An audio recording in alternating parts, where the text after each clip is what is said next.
नमस्कार, मैं हूं आपके साथ मयंक। आज 26 तारीख है और देखिए आज सुबह सुबह जिस तरह से अमेरिका और इजराइल ने ईरान पर हमले किए, अब उसका बदला लेना ईरान ने शुरू कर दिया है। और जो खबरें इस वक्त आ रही हैं, ईरान ने बड़ा पलटवार किया है अमेरिका के ऊपर। अमेरिका के कई ड्रोन्स गिरा दिए गए हैं और अमेरिका के प्लेन्स भी हिट होने की खबरें आ रही हैं। देखिए इस पे थोड़ा इंतजार करना होगा कितने प्लेन्स गिरे हैं इसको लेकर, लेकिन जो खबरें आ रही हैं उसके मुताबिक ईरान ने अपनी एंटी प्लेन मिसाइल्स जो हैं वो फायर की, डिफेंस सिस्टम से मिसाइल्स फायर की गई और उससे अमेरिका के कई ड्रोन्स तबाह हो गए, जिनकी तस्वीरें सामने हैं। लेकिन खबर यह भी है कि F-35 जेट्स जो कि ईरान के एयर स्पेस में अंदर घुसने की कोशिश कर रहे थे, उनको हिट किया गया है। देखिए आरजीसी की तरफ से अभी जो खबरें सामने आ रही हैं ये दावे हैं, जैसी खबर सामने आएगी कंफर्म होगी मैं आप तक पहुंचाऊंगा। लेकिन ये ईरान की तरफ से जबरदस्त पलटवार बताया जा रहा है। हॉर्मूज में इस समय हालात ऐसे हैं,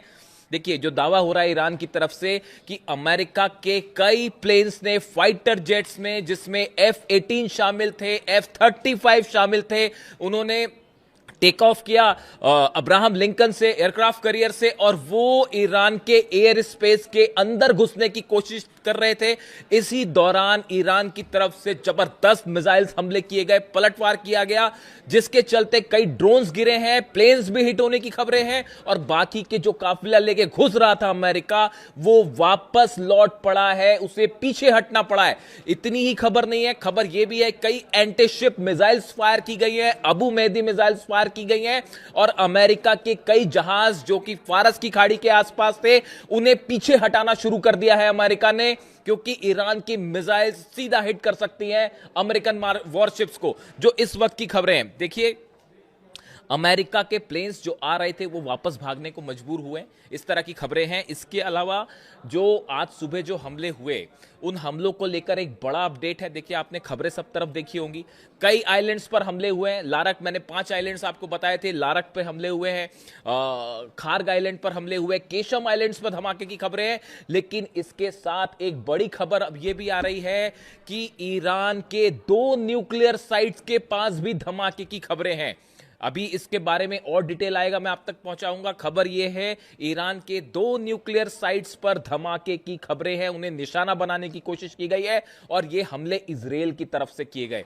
देखिए अभी सुबह जो जानकारी आई थी, जो सेंटकॉम ने जानकारी दी थी कि हमने अपने डिफेंस में स्ट्राइक की है, मामला ऐसा नहीं है, यह बड़ी स्ट्राइक थी, इसको डाउन प्ले करने की कोशिश की गई, लेकिन हमला बड़ा था। इजराइल के जेट्स भी इसमें शामिल थे, अमेरिका के जेट्स इसमें शामिल थे। अब्बास अराक्ची साहब ने एक प्रेस कॉन्फ्रेंस की अब से थोड़ी देर पहले और उन्होंने डिटेल में इसकी जानकारी दी है कि कहां कहां हमले किए गए। उन्होंने कहा हम आकलन कर रहे हैं कहां कितना नुकसान हुआ है। लारक द्वीप पर सबसे ज्यादा नुकसान की खबर है। अब उसके बाद ईरान की तरफ से बड़े ऐलान हुए हैं। पहला, इस समय जब मैं आपसे बात कर रहा हूं हॉर्मूज में अच्छी खासी भिड़न जारी है, दोनों तरफ से हमले इस वक्त भी जारी हैं और ईरान ने बड़ा मिसाइल लॉन्च किया है हॉर्मूज के आसपास, अमेरिकन जहाजों पर, अमेरिकन एयरक्राफ्ट पर। अब देखिए इसके अलावा जो खबरें हैं, ईरान की तरफ से 2 बड़े एक्शन हुए हैं। पहला तो ईरान के सुप्रीम लीडर मुस्तफा खामनेई का बयान सामने आया है। उन्होंने ये बात साफ कर दी है, उन्होंने कहा है कि जिस तरह से ईरान पर हमले किए गए इसका बदला लिया जाएगा। उन्होंने इजराइल को कैंसर बताया।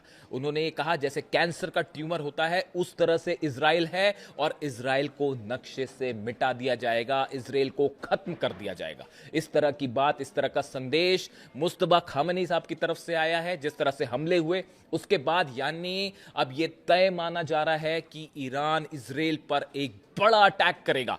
और देखिए अगले चंद घंटे बहुत बड़ा डेवलपमेंट हो सकता है और शायद हम वैसी जंग फिर से देखें जो 40 दिन की जंग थी। इसके अलावा देखिए बड़ी खबर यह है, ईरान के विदेश मंत्री अब्बास अराक्ची साहब रूस जा रहे हैं। अब से थोड़ी देर में वो रूस के लिए रवाना हो जाएंगे, उनकी पुतिन से मुलाकात होने जा रही है। देखिए हालात यहां पर तेजी से बदल गए हैं, बिगड़ गए हैं। यूक्रेन और रूस के बीच में बड़ी जंग छिड़ चुकी है। जिस तरह से हमले कर रहे हैं पुतिन, देखिए पुतिन ने 5 न्यूक्लियर मिसाइल्स दागी हैं पिछले 48 घंटे के अंदर यूक्रेन पर। अब मामला बिगड़ता दिख रहा है। और उसके अलावा लावरोव की बात हुई है मार्को रूबियो से, अमेरिका के विदेश मंत्री से, और लावरोव ने, रूस के विदेश मंत्री ने यह बात साफ कर दी है कि जब तक अब यूक्रेन को हम घुटने पर नहीं ले आएंगे तब तक ये हमले नहीं रोके जाएंगे। जिस तरह से लुहांस्क पर हमला हुआ, कॉलेज के ऊपर एक डॉर्मेटरी पर हमला हुआ जहां पर स्टूडेंट थे, जिसमें कई सारे स्टूडेंट मारे गए। ये वैसा ही हमला था जैसे मिनाब में स्टूडेंट्स के ऊपर 168 बच्चियों के ऊपर हमला हुआ था, बिल्कुल वैसे ही हमला लुहांस्क का था, जिसके बाद पुतिन बेहद गुस्से में है। 5 न्यूक्लियर मिसाइल्स फायर की गई हैं, 5 तरह की न्यूक्लियर मिसाइल्स, 5 तरह की न्यूक्लियर मिसाइल्स, जिसमें ऑर्शनिक भी शामिल है, कैलिबर भी शामिल है। इन सबको फायर किया गया है यूक्रेन पर, और बिल्कुल वैसे ही जंगी हालात अब देखने को मिल रहे हैं ईरान और अमेरिका के बीच में।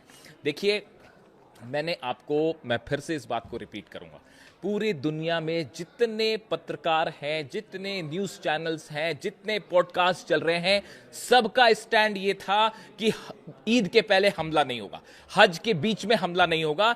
आप मेरा वीडियो उठा के देखिए, मैंने दावा किया था आपको कि हज के बीच में ही हमला होगा, ईद से पहले हमला होगा। और देखिए, ये खबर एक बार फिर सच साबित हुई। इसकी बड़ी वजह थी, देखिए, कई लोगों ने मुझसे पूछा, आज सुबह से कई फोन्स आ गए मेरे पास, और सब ये पूछ रहे हैं कि आपने ये दावा कैसे किया था कि ईद के पहले पहले हमला हो जाएगा, हज के बीच में हमला होगा।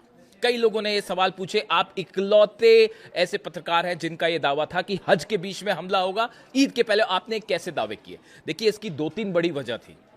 सबसे बड़ी वजह, अगर आपने नोटिस की हो, जिस आनन फानन के साथ सऊदी में डिफेंस सिस्टम तैनात किए गए पिछले 48 घंटे में, वो बड़ा ही अस्वाभाविक था। इसी तरह के डिप्लॉयमेंट यूएई ने भी किए हैं। आप देखिए, सऊदी में मक्का मदीना के आसपास, काबा के आसपास जिस तरह से डिफेंस सिस्टम तैनात किए गए, ये यूजुअल प्रोसेस नहीं थी। आप इसको समझिए, डिफेंस, अगर आप इस बात पर नजर रखें तो यह साफ बात दिखाई दे रही थी कि सऊदी को इस बात का डर था कि ईरान अचानक हमला कर सकता है। अब सऊदी को इस बात का क्यों डर था? क्या सऊदी इस बात को जानता था? क्या मोहम्मद बिन सलमान इस बात को जानते थे कि अमेरिका और नेतन्याहू एक बार फिर स्ट्राइक करने जा रहे हैं 48 घंटे के अंदर? क्या यही वजह थी उस जल्दबाजी की, जो डिफेंस सिस्टम तैनात किए गए, आनन फानन में इजराइल से सिस्टम मंगवाए गए? एक पॉइंट। दूसरा पॉइंट आप देखिए, अब्राहम लिंकन एयरक्राफ्ट कैरियर पर पिछले 48 घंटे के दौरान बड़े डेवलपमेंट्स हुए। F-35 जेट्स ने टेक ऑफ किया, F-18 जेट्स ने टेक ऑफ किया। अमेरिका की तरफ से जब भी कोई बड़ी एयर स्ट्राइक होती है, उसके ठीक पहले अमेरिका की एयरफोर्स एक मिनी एक्सरसाइज करती है, जो कि शुरू हो चुकी थी। दूसरी बड़ी वजह। तीसरी बड़ी वजह, इजराइल से कई रिफ्यूलिंग जेट्स ने टेक ऑफ किया। बेन गुरियन एयरपोर्ट से 4 से 5 रिफ्यूलिंग जेट्स ने टेक ऑफ किया, जो हॉर्मूज के ऊपर गए। आप सोचिए, अगर रिफ्यूलिंग जेट्स टेक ऑफ करते हैं बेन गुरियन एयरपोर्ट से, वो हॉर्मूज के ऊपर क्यों गए? ऑब्वियस सी बात है कि हॉर्मूज के आसपास कोई हमला होने वाला है। वो वहां पर भाई घूमने तो गए नहीं होंगे, पिकनिक मनाने तो गए नहीं थे वहां पे। वो F-35 F-18 जेट्स जो कि इन्वॉल्व थे, इनकी रिफ्यूलिंग के लिए गए थे कि एयरमैन की रिफ्यूलिंग की जरूरत पड़ सकती है, या अब्राहम लिंकन पर जो एयरक्राफ्ट है अमेरिका के, उनको ऑयल सप्लाई करने के लिए मूवमेंट हुआ था। इसीलिए यह बात साफ थी कि पहले ही हमला करेगा। और चौथी बड़ी वजह, देखिए, अमेरिका जब भी अटैक करता है, उसकी खास बात यह होती है कि वो एकदम से अटैक करेगा। मतलब आप ये सोचेंगे, या तो ये कहा जाएगा अभी बातचीत हो रही है और उसके बीच में हमला हो जाएगा। इसीलिए शायद ये सोचा अमेरिका ने कि सब ये मान के चल रहे हैं कि भाई अभी हज चल रहा है, ईद होने वाली है, इसलिए हमला नहीं होगा।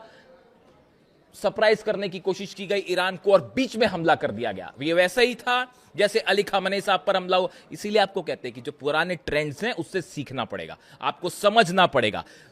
पिछली बार जब हमला हुआ था, और जिस तरह से हमले हुए अली खामनेई साहब में, रमजान के बीच पे हमला किया गया। इसीलिए इस बार देखिए हज के बीच में हमला किया गया। इस ट्रेंड को समझिए आप। इसीलिए मैंने दावा किया था कि ये हमले हज के बीच में हो जाएंगे और फिर से एक बार जंग हो सकती है, और अब वही हालात सामने खड़े हुए हैं।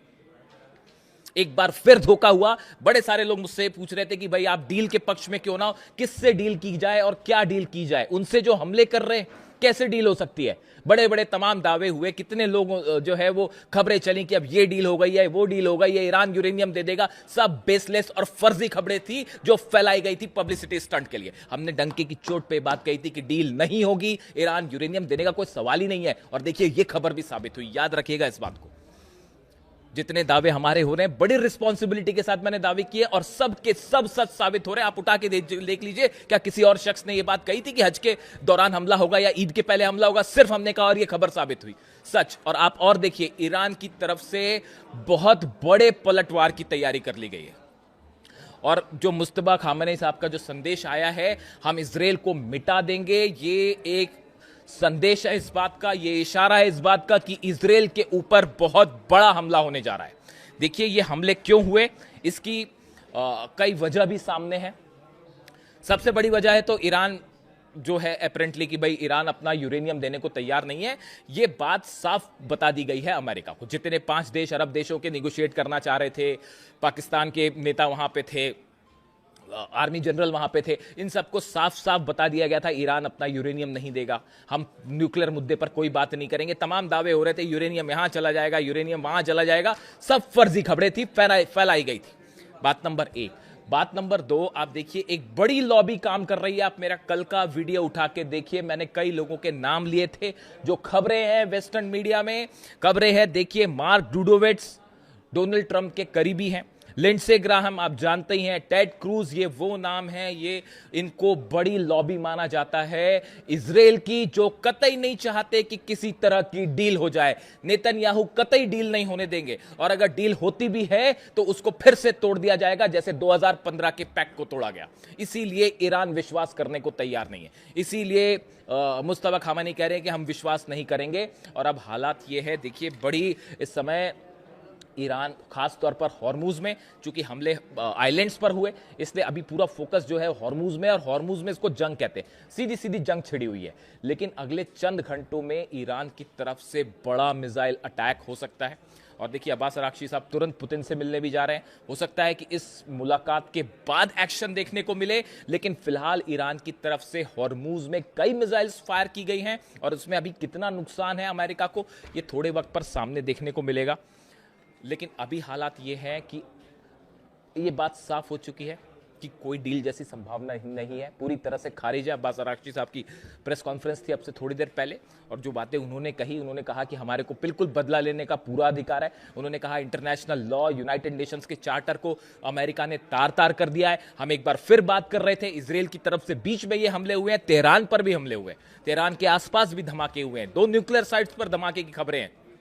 इसका बदला लेने का हमको पूरा अधिकार है। और अब देखना यह है अगले चंद घंटे में ईरान की तरफ से क्या रिप्लाई देखने को मिलता है। जो भी अपडेट होगा मैं फौरन आप तक लाने की कोशिश करूंगा। कमेंट करके बताइए इस वीडियो को लेकर आपकी क्या राय है। Thank you so much.